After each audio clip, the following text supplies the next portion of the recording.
ne saurais pas dire qui décide. Ce qui décide.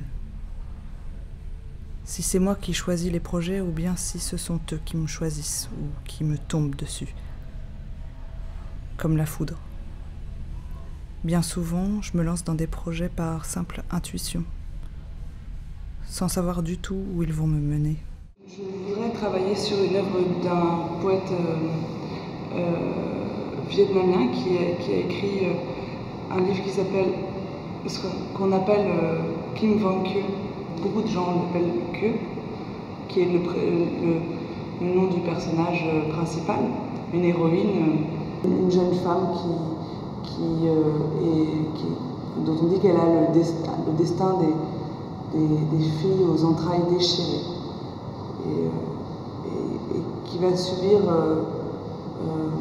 un certain nombre d'aventures, surtout de mésaventures, sans perdre son fidélité aux promesses qu'elle avait faites et aux valeurs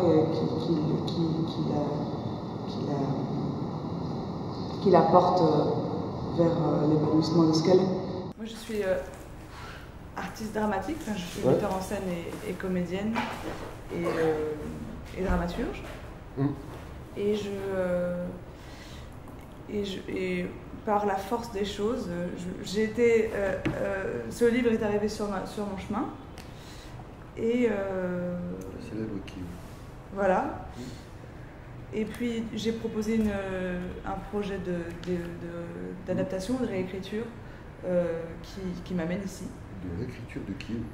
Mais vous allez vous faire embarquer, hein. Attention, c'est grave. Hein. Ah mais justement, c'est pour ça que au niveau national, on ne touche pas à ça. Hein. Non mais c'est justement pour ça que ça m'intéresse de... Non, je plaisante. Non mais c'est pas... En tout cas, je suis sûr que ce sera...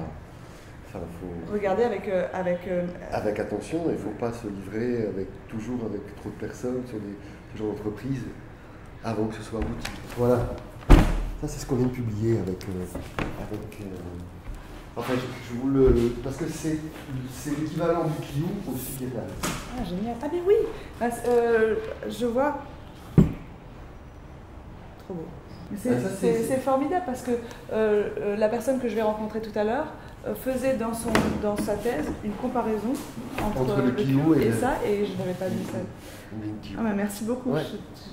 Je suis très touchée, puis ça va m'être très utile, je pense. Alors, au sud, c'est le Kiou. Du point de vue de sa renommée. Ah oui, ça, le Maintien, c'est vraiment le grand... Il y a une rue très importante que vous croisez d'ailleurs quand vous allez à Tiong Kok Tao, quand vous allez à la ville, qui s'appelle Nguyen Dinh Chieu.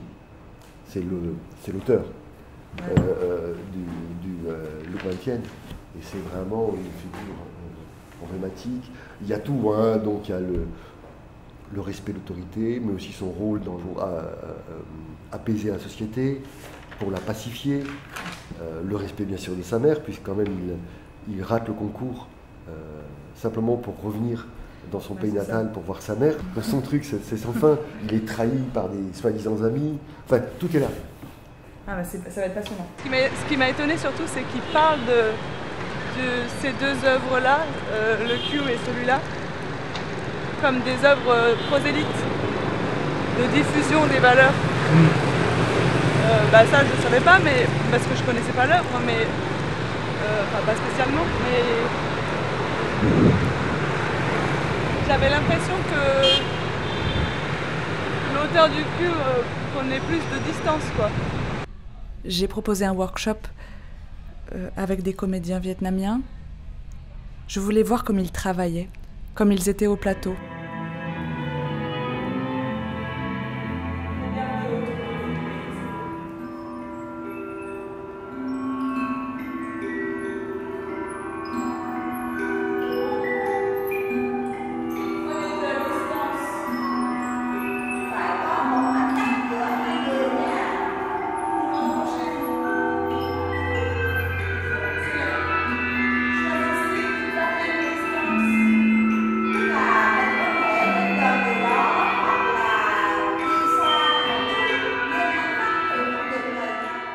Et surtout, je voulais les entendre lire le texte, les vers de Kiou, à lire ce grand récit.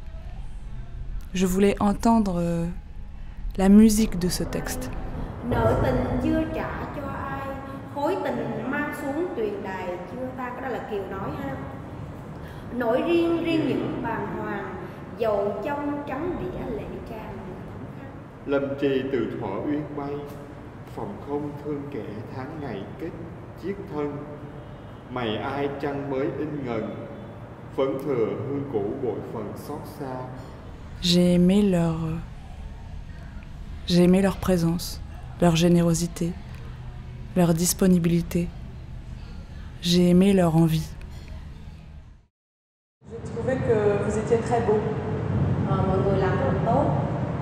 Et j'ai été touchée par chacun d'entre vous. Mỗi người đều để là đọc lại cho cổ những cái tình cảm cũng như những cái điều rất là đặc biệt. Certains même m'ont fait pleurer. Có thỉnh thoảng là phải khóc luôn. Et ça c'est aussi quelque chose que j'apprends, c'est que c'est la première fois que je pleure dans une scène. Je ne comprends pas du tout la langue, parce que vous avez livré des choses authentiques et sincères. Mà tại vì các bạn làm rất là tốt. Et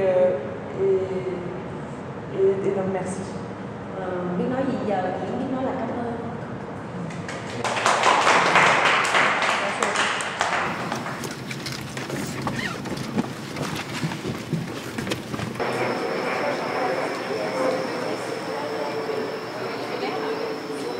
Bonjour, je m'appelle Léna Pogam, je suis metteur en scène et comédienne et dramaturge et aussi professeure d'esthétique du théâtre et d'histoire du théâtre à l'université.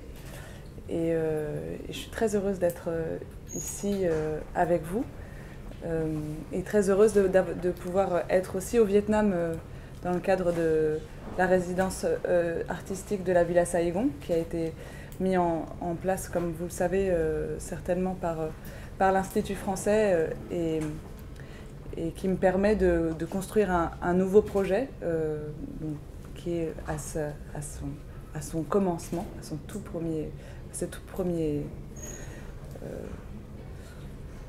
toute première phase de gestation. J'ai rencontré un anthropologue, un historien, un philosophe, un poète. Je voulais aussi rencontrer des gens qui faisaient du théâtre ici, donc un metteur en scène. J'ai rencontré aussi un artiste plasticien. J'ai rencontré une dizaine de comédiens. J'ai appris beaucoup de personnes véhiculer des idées potentiellement erronées sur l'interprétation de l'œuvre ou parce qu'on leur avait appris, on leur avait dit comment lire l'œuvre. Je pense que c'est une œuvre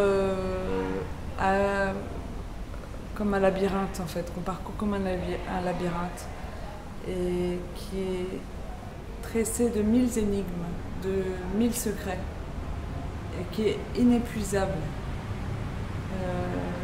Le poète a eu la force, la puissance, l'intelligence de mêler entre elles plusieurs histoires, plusieurs mythes. Je fais partie de ces grandes œuvres universelles qui correspondent à une forme la sensation d'un gouffre, c'est-à-dire qu'on plonge dans ces œuvres pour les rencontrer. Et les interprétant, les réinterprétant, les analysant, ne fait que découvrir sans cesse de nouvelles choses, de nouveaux secrets. Et je pense que je ne sais pas si je l'aurais rencontré au fond, si François-Xavier Fan ne l'avait pas mis sur mon chemin. J'aurais pu passer à côté, parce que c'est une œuvre assez méconnue en Europe. Mais je sais pas, au cours de mon chemin, je me suis rendu compte qu'on ne tombe pas sur un livre par hasard. Et que quand il arrive sur notre chemin et qu'on prend la peine de s'y intéresser, c'est parce qu'on a quelque chose à faire ou une histoire à vivre avec lui.